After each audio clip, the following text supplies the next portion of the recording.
Agora, ele escreveu o Guia Politicamente Incorreto da História do Mundo.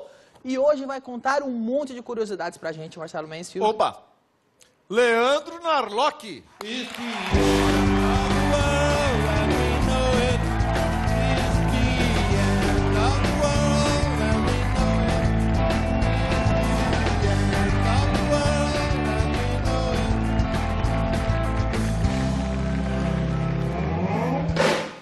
Por que escolheram essa música para o Leandro? É o fim do mundo, né? É o que ele vai fazer, mais ou menos. É o fim Destruir com os mitos aí no mundo. É conceitual, tá vendo? Alta filosofia. Muito. Leandro Narlock, muito obrigado por vir. Narlock ou Narloch? Eu sempre falei Narlock. Narlock. É, Narlock. Se ela pensa o Van Gogh, você vai chamar de Van Gogh. Van Gogh. Que é como o original, né? Então, Narlock. Tá, mas originalmente seria Narloch. Não sei, cara. Narlock. Você acabou de lançar o Guia Politicamente Incorreto da História do Mundo. Você não cansou de ganhar dinheiro com o livro? Falou, vou escrever outro para vender muito mais e ganhar mais dinheiro. Porque mamar da mesma vaca, né? De mamar. Melhor mamar nessa vaca do que nas tetas do governo. Você já escreveu outros dois, né? Sim, pois é. O Guia do Brasil, da América Latina e esse do mundo. Na verdade, o pessoal foi me perguntando, né? Pô, você não vai falar da Revolução Industrial, você não vai falar do Gandhi, tem muita coisa ainda para falar. E, além disso, eu pensei, pô, já que ganhei tanto dinheiro, eu vou ganhar mais um pouquinho, né? E ver se dá certo, botar comida em casa. Ganha dinheiro mesmo livro no Brasil? Então, depende. É difícil você emplacar. Mas se emplacar, daí ganha-se um dinheiro. Você emplacou. Quanto você vendeu o Guia Politicamente Incorreto da História do Brasil e da América Latina, né? Sim, eu vendi 450 mil do primeiro e 250 do segundo da América Latina. Isso legal, né? É muito.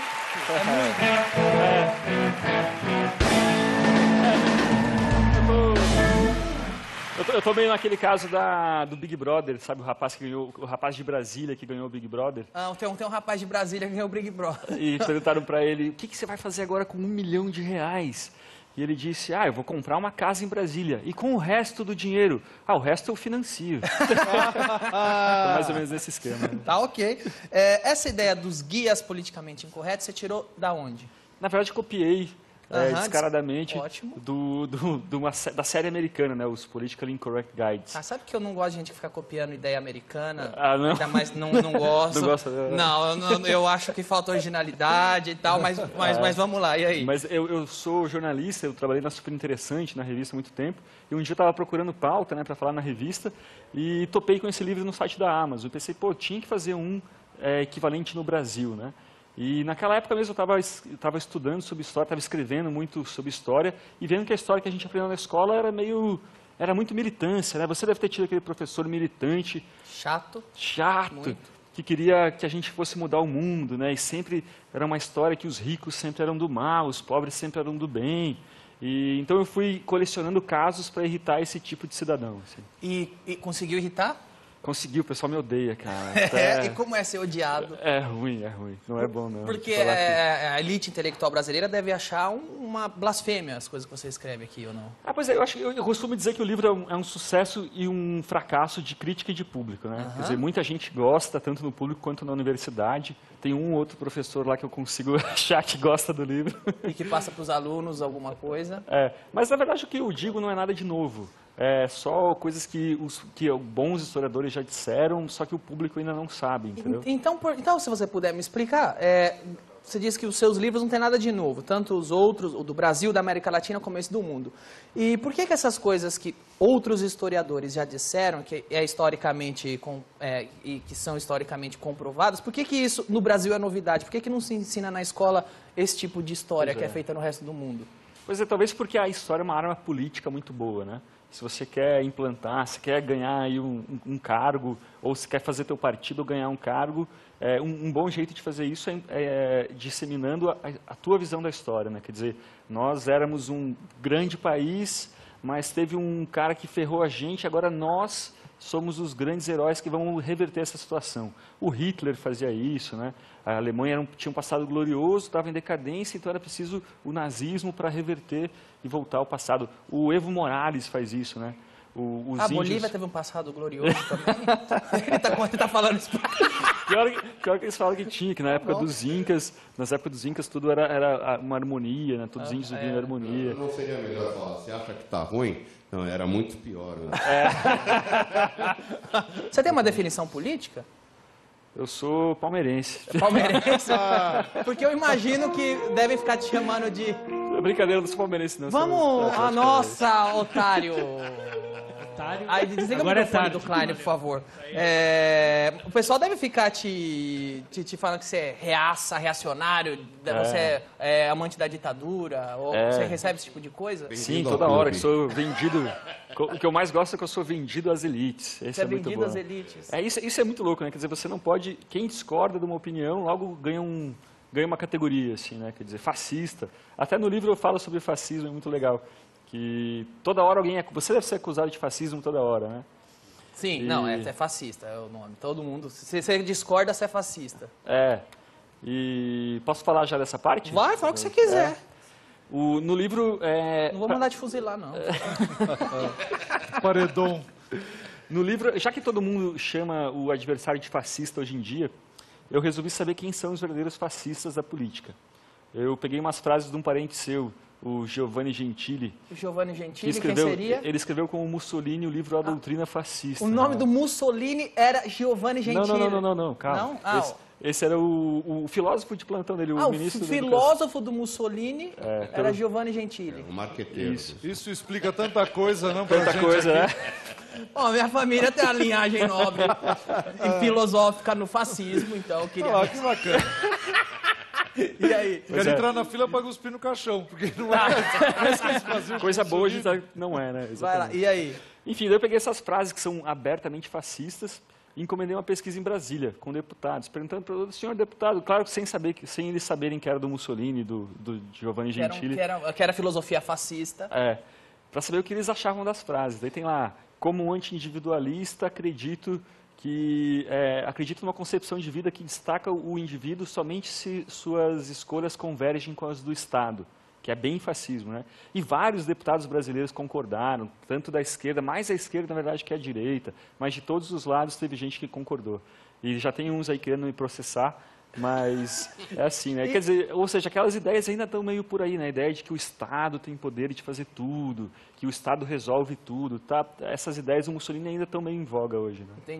Entendi. Você hoje disse que não tem definição ideológica. Sim, mas de esquerda provavelmente eu não sou, né? Mas você era de esquerda. Era. A jaquetinha você mantém ainda. O parece... visual de professor de história...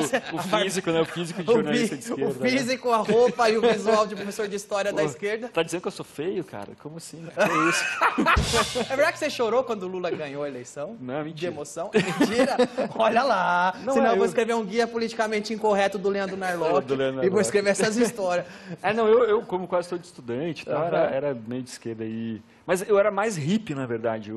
Eu era muito hippie. Em Curitiba eu fazia malabares de fogo. Já fez malabares de fogo? Não, cara? mas o Léo Lins aqui do programa já fez. Ixi, e juro por... Ele era, inclusive, em Curitiba. O Léo Lins é carioca, mas morou em Curitiba.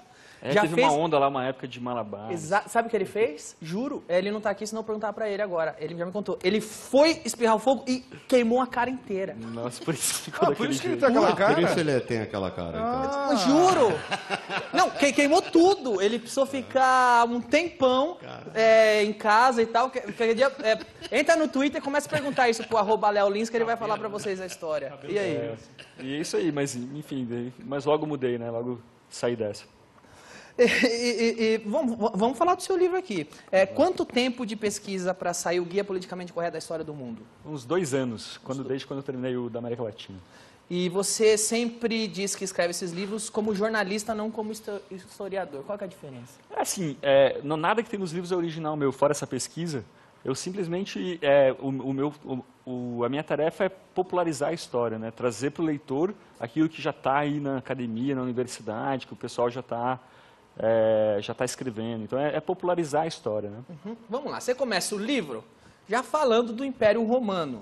Você fala, mas quando se fala Império Romano, o que eu lembro? Eu lembro de uns coroa na sauna. E aquele cara lá com as togas... Com uma saladinha na cabeça. Uma saladinha de alface na cabeça. E aquele carinha lá que botou fogo em tudo que é lugar. O Nero. Exato. Então vamos lá, vamos ver se tá certo ou tá errado esse tipo de coisa. Tô certo ou tô errado? Os romanos... O que você tem a dizer sobre a... Pois é, o mais legal de Roma é que eles eram incrivelmente parecidos com a gente hoje.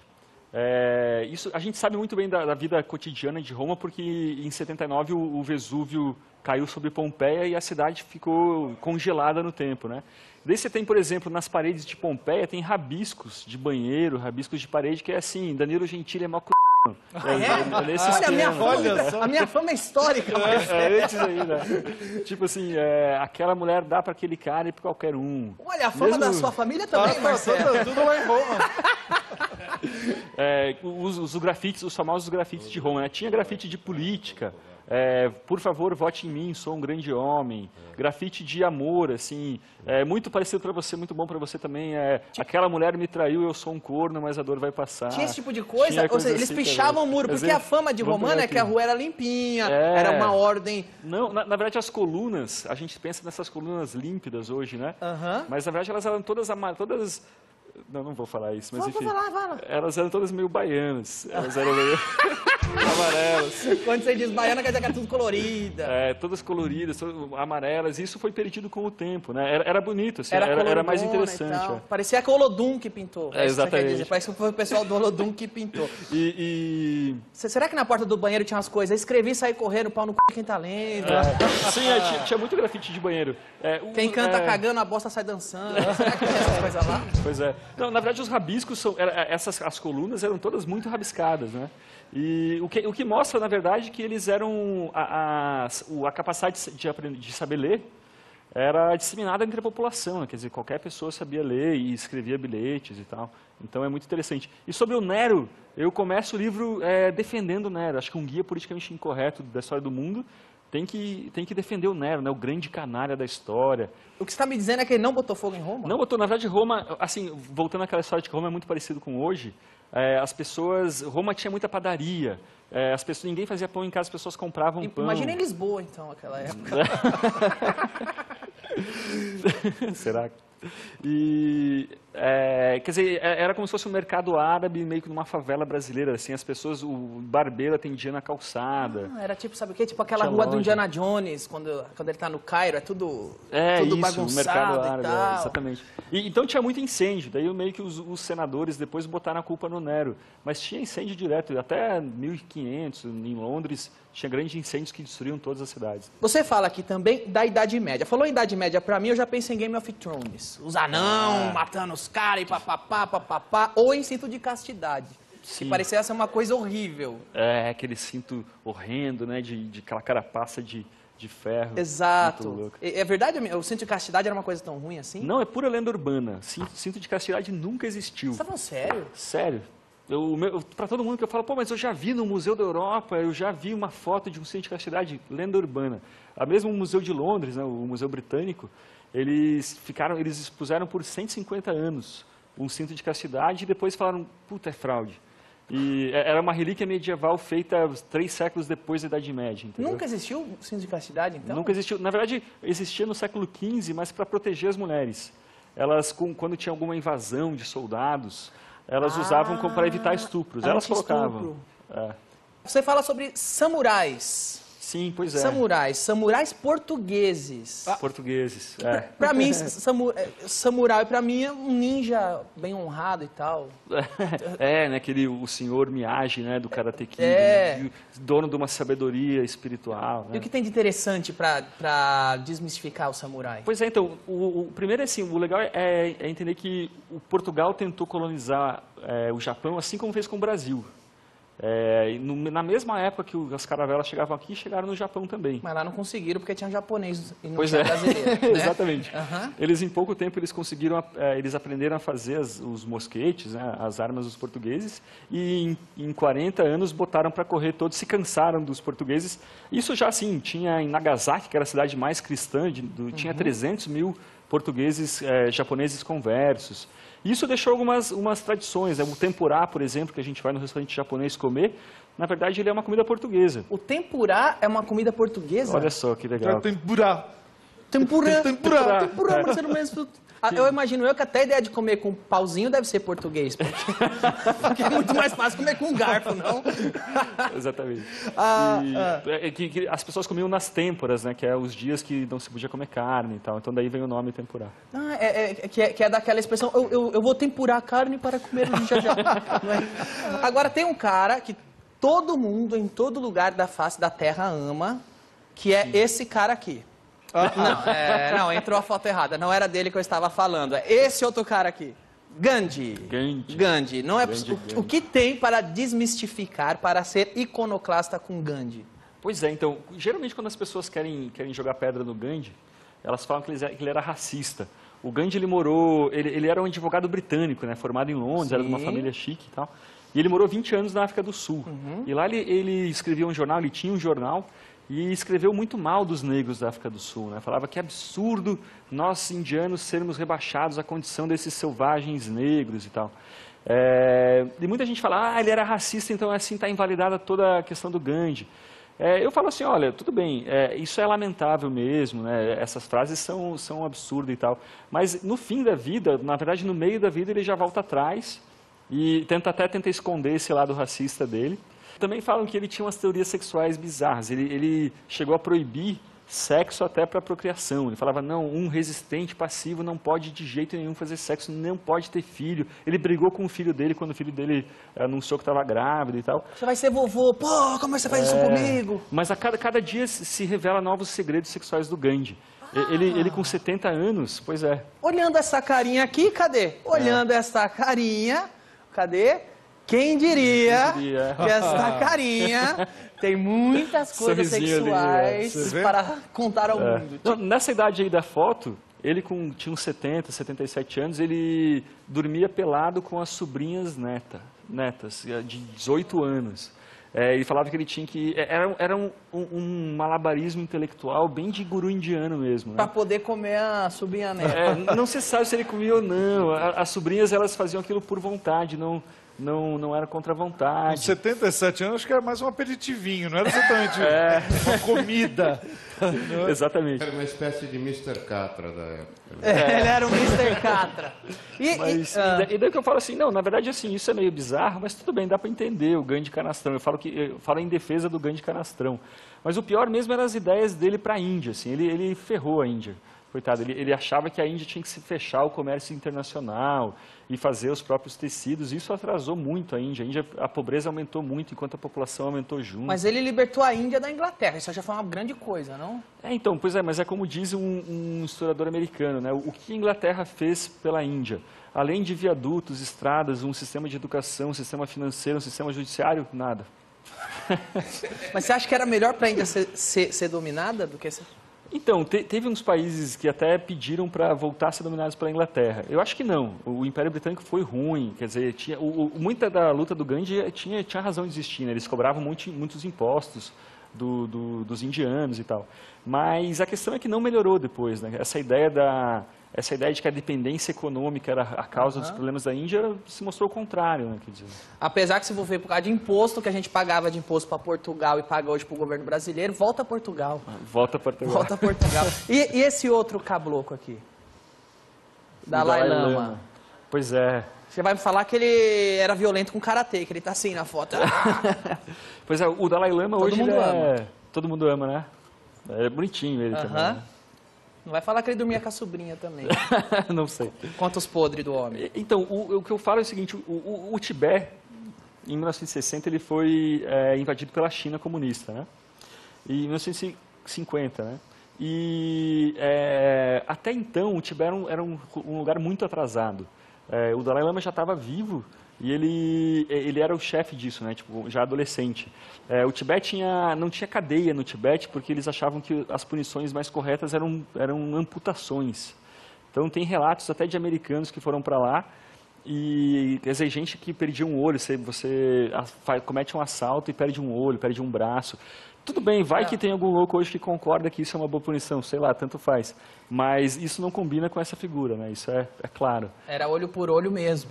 Muita gente fala que isso é invenção da China, porque a China invadiu o Tibete e daí para justificar a invasão ela teria contado um monte de histórias contra o Tibete.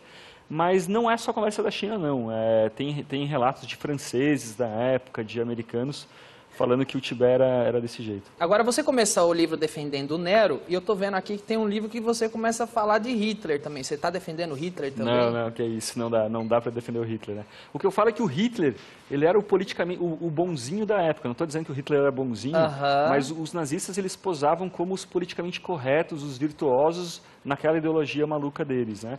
Quer dizer, as pessoas que se sacrificavam, que deixavam sentimentalismos de lado em nome de uma grande Alemanha. Essa era a imagem que ele passava. Tem uma historiadora que fala isso, exatamente. Assim, o caminho para Auschwitz foi pavimentado com a correção política, né? Quer dizer, então é isso que eu falo sobre ele. Aliás, outro dia eu estava pesquisando história também, e eu caí no hino nazista. O hino nazista dizia que eles marchavam contra os reacionários. Os reacionários eram os grandes inimigos dele. E te chamam de reacionário. Pois não, exatamente. Na verdade, o Hitler ele era anticomunista, isso é verdade, mas os príncipes da Alemanha, dos povos germânicos, né, os conservadores, todo o partido conservador foi assassinado, né, quer dizer, então na verdade, muitos nazistas se diziam revolucionários, né. O Hitler mesmo fala que escolheu as bandeiras, o vermelho da bandeira nazista, para atrair os comunistas e tal.